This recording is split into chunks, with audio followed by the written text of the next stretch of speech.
welcome to Gerry Adams. Thank you for joining us. We always start with recounting of upbringing, early childhood, parents, all that background.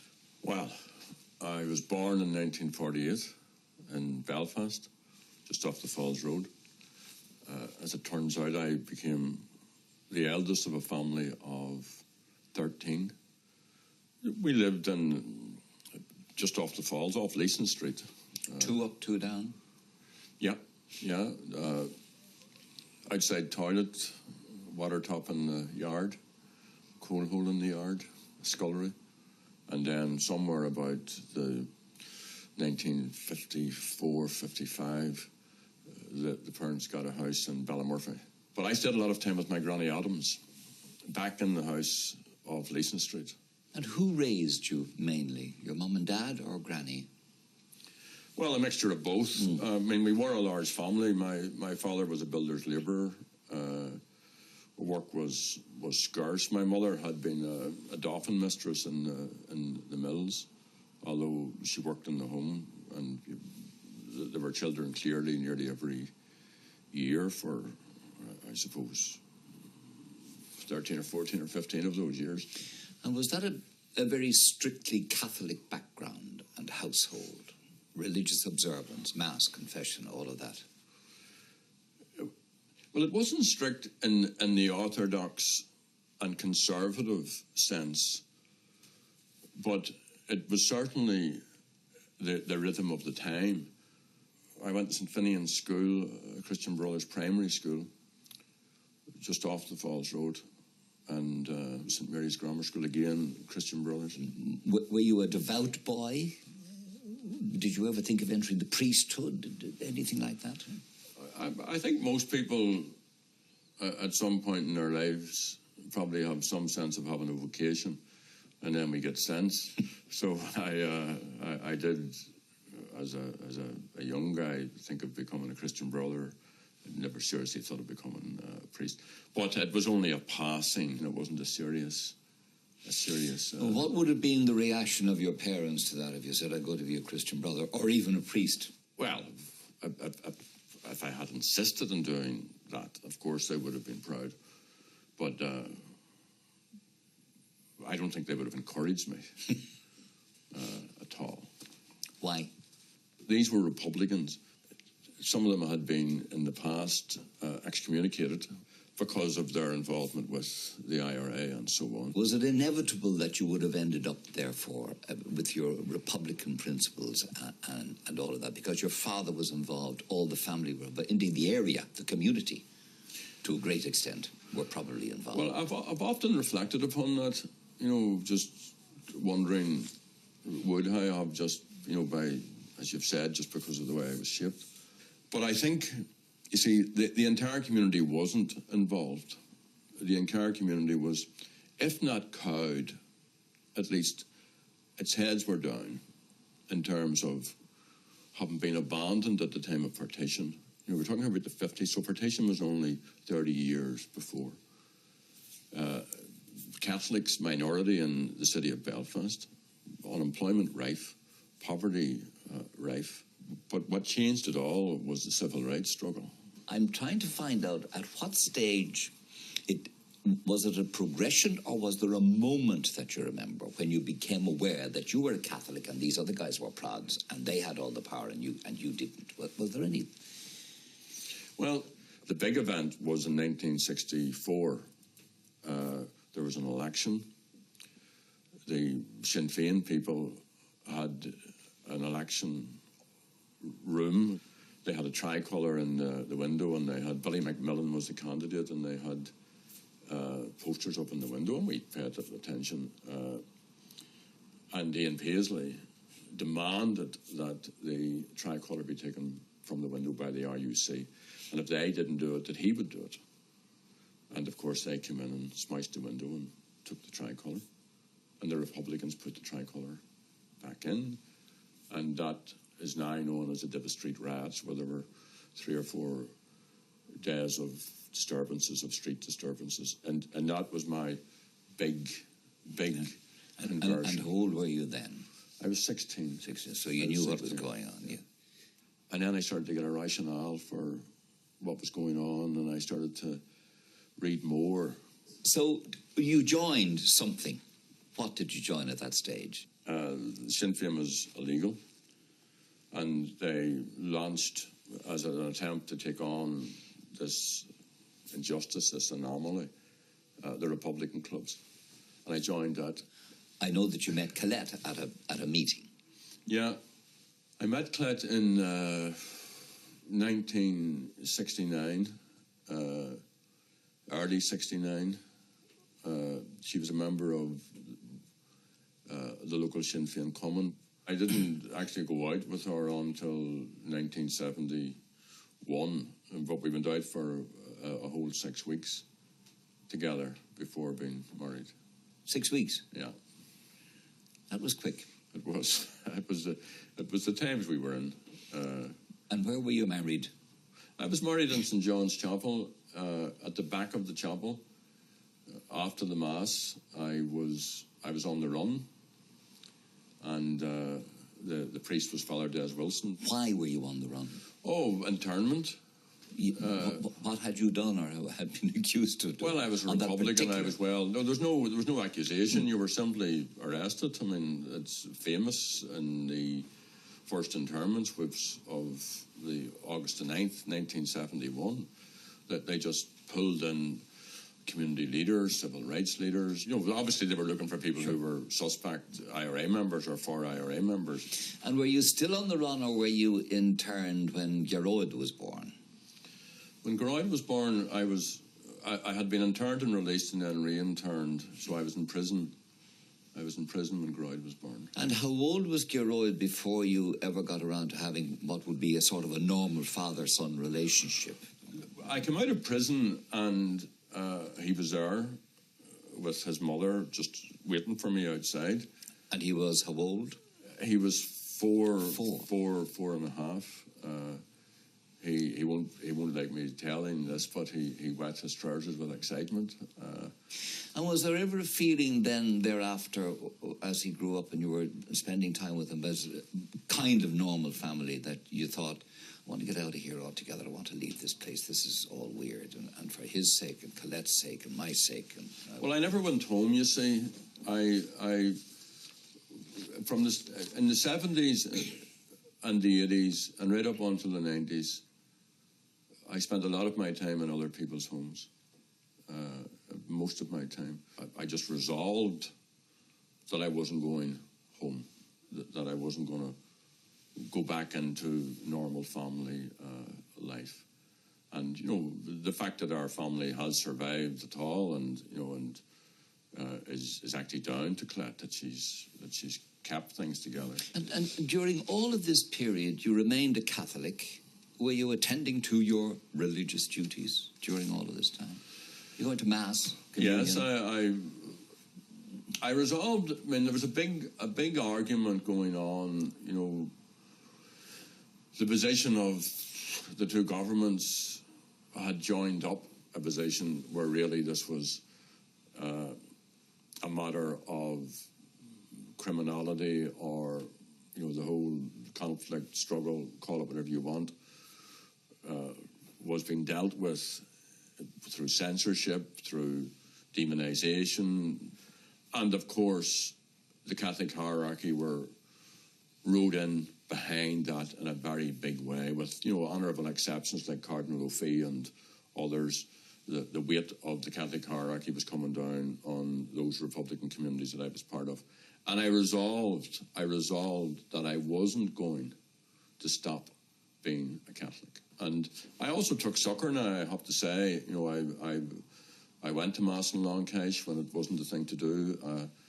I've always liked the notion of, in a very busy life, even taking that hour just to focus on other things. I like the gospel. You know, I'm not gospel greedy, but I do think that Jesus Christ was a mighty man. I just am entirely taken by so many of the parables, so many of the stories. In a controversial way, I think it's better if he wasn't the Son of God. You know, it'd be far better if we had a belief that he was an ordinary person like you or like me and could actually do. But do you believe he was the Son of God? Well, insofar as we're all supposed to be children of God. No. That's not what I'm asking you. Do you believe? Well, I don't know. You don't. I don't know. Do you believe in the resurrection? I have this notion about spirits and people staying. So again, I don't know. You know, they say in Irish, "Tá sé ar an slí an Erinja." You know, he's on the road to truth. But you don't go on the road to truth until you die. And I just don't know. I'm a bit of a heretic. Okay. On many of those issues. And do you believe in confession, in going to confession? I haven't gone to confession in years. I've formed an opinion somewhere along the line that, and this is probably a Protestant thing, that the notion of having to have some sort of, you know, middleman, intermediary, isn't altogether necessary. When you receive communion, do you believe in the real presence? I don't know. Then what are you doing when you receive communion, as far as you're concerned? Well, I have thought about this, and as I get older, because I still attend Mass. I suppose it's a matter of faith, and I think this brilliant tradition of the breaking of bread.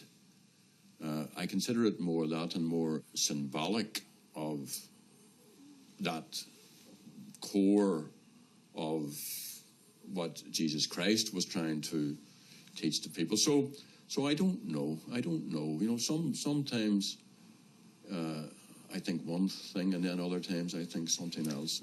Do you ever have the impression you're a Protestant? Yes, I think the Methodists are the best. I often tell them that, but I love the democratic nature of the Presbyterian church. I also think it's downright nonsense that Christian churches are so divided. I think that's just madness, and you see more enlightened church people embracing a sense of oneness. When you pray, which you do, who do you pray to? Well, sometimes I pray to people who have gone before me, you know. Loved ones. Yeah, I mean, the Irish do have this lovely tradition that their spirits stay around, you know, that they... It's the communion of saints, yes, the theology. Yeah, you know, that they... You know, they're still looking after you. Yeah, you know, that they're out there somewhere. And then what do you pray for? Well, I say child prayers, you know, that you still... The Hail Mary and the Our Father. Yeah, and I also would say them in Irish. Again, the older I get, the more I could... Have they special efficacy in I don't know why, I just feel it's... again, that's a little idiosyncrasy of mine. And do you think they're listened to? Do you think there's somebody... Well, it's not the big question. Of course, you know, of course. And do you believe in an angel, a guardian angel? I do believe in angels and that sort of... No, do you believe you have a guardian angel? Do I believe in guardian angels? Well, I haven't stopped believing in them. Okay. Did you ever have any ground rules about what you would do and what you would not do for the movement? Yes, but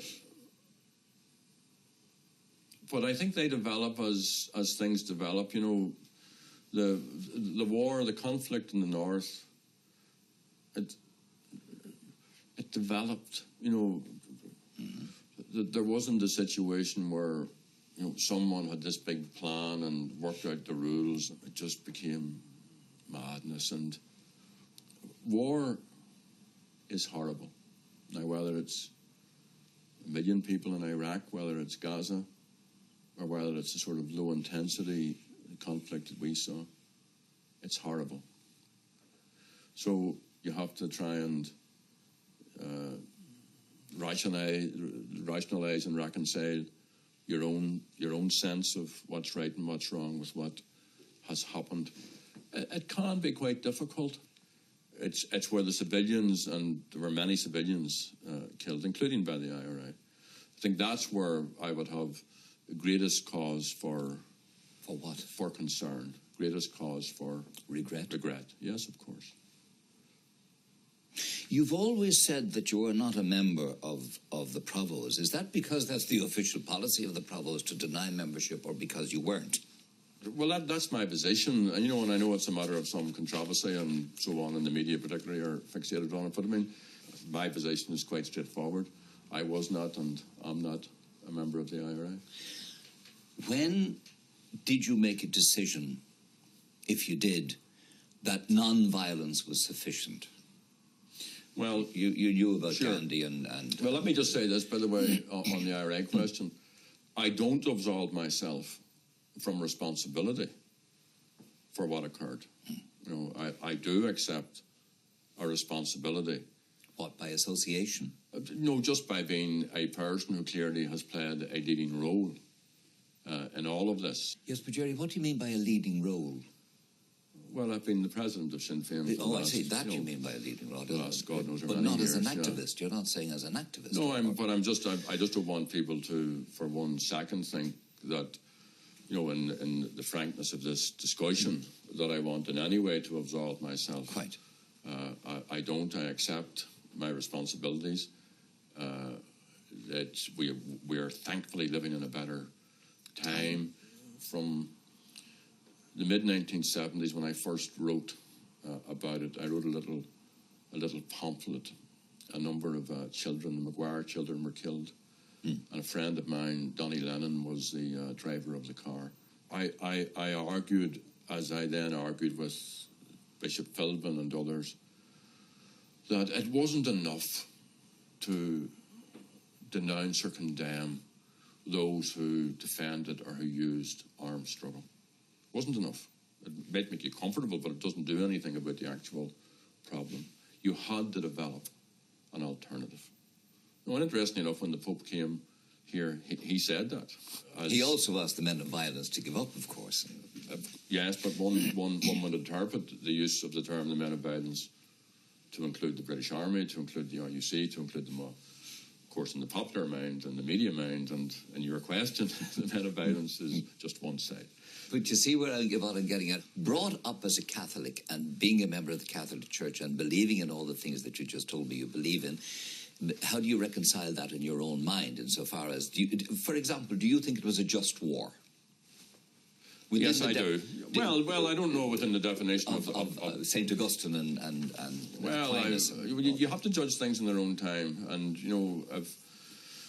was 1916 justifiable? Were the Fenians justifiable? Were all of these things right or wrong? The fact is, and it's with certainty I say this, that the IRA, which was a community for a period in our history, which resisted what was quite naked aggression. I think the IRA was right. Was everything they did right? No, it wasn't. It wasn't, of course not. And I was talking to on this issue just in passing to a friend of mine who was a very, very active IRA operator, and he said it with I think considerable humility. He said, we did some very good things and we did some very bad things, and I think that's the same on all sides in a war. Do you ever have any kind of flashbacks about that kind of thing? I have flashbacks about friends of mine who were killed. I leave the office one day to go to a meeting outside the office because for security reasons we didn't do big meetings in our own office. Now you see officer walks into the office, kills 3 people. But I don't have flashbacks in terms of visions. No, well, no, I don't. I'm talking about dead bodies. I'm talking about the moment of death when you shot somebody 3-4 bullets into. No, I don't have those visions. I do obviously have very clear recollections. I meet a lot of people who come to me in these more peaceful times who did lose loved ones to the IRA, who come to me privately and who want to talk about that, and we do talk about it, and insofar as I can, if they have questions to ask and issues to ventilate, I think I have a duty to help them to come to closure. And did you encounter huge quotients of forgiveness in people? Well, well, first of all, I learned myself the necessity to forgive. During one of the times when I was arrested, we were beaten senseless over days. So I'm getting in the lift one day at Stormont, and this small guy who is one of the security men says to me, "I just want to tell you that I was one of the soldiers who beat you when you were arrested. I just wanted to say that to you." And I said half, because I was bigger than him, I was fitter than him, we were on our own. I said, "Do you promise not to do it again?" So, I mean... And do you not bear any grudges? No, I don't see the point. I actually think that negative energy is just a waste of time. I just am a firm believer in positive thinking. Every day is a good day. Every day you wake up, you should say to yourself, "I'm still alive. Great day. It's a great day. Let's make the most of it." 1984, the UFF tried to assassinate you, and you were badly hit and so on. And then the guy who drove the getaway car, Smallwoods, he was sentenced to 8 years. And then when he came out, he in turn was shot. It's an unworthy thought, but had you any sense of what it serves him right? And Not really. Again, I hadn't even registered the names of the guys. I just hadn't impinged. I was very glad that they were so incompetent when they came to try to shoot me. But that to one side, I was very, very lucky. When eventually you got together with John Hume, was that a quick thought or a gradual realization that the time had come, that this has to finish? It was working through that process in the first instance of challenging people that there has to be an alternative. Mm-hmm. And then discovering over a number of years that saying that wasn't enough.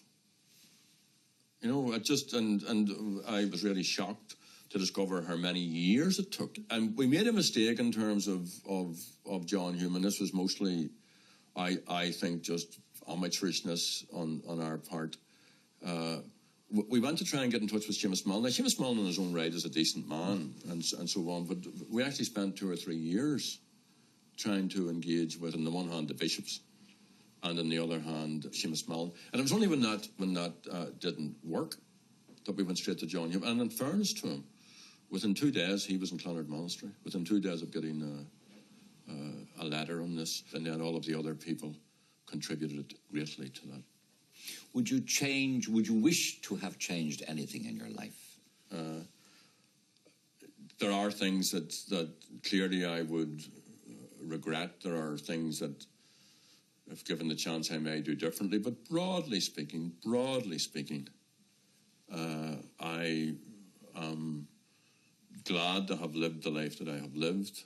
I have a lot more to do if God spares me. Do you think there's a day of judgment? Who knows? If you try to explore, as I have in my very amateurish way, this sense of God and what God is and so on, and maybe God's in everyone. Maybe the judgment's in all of us.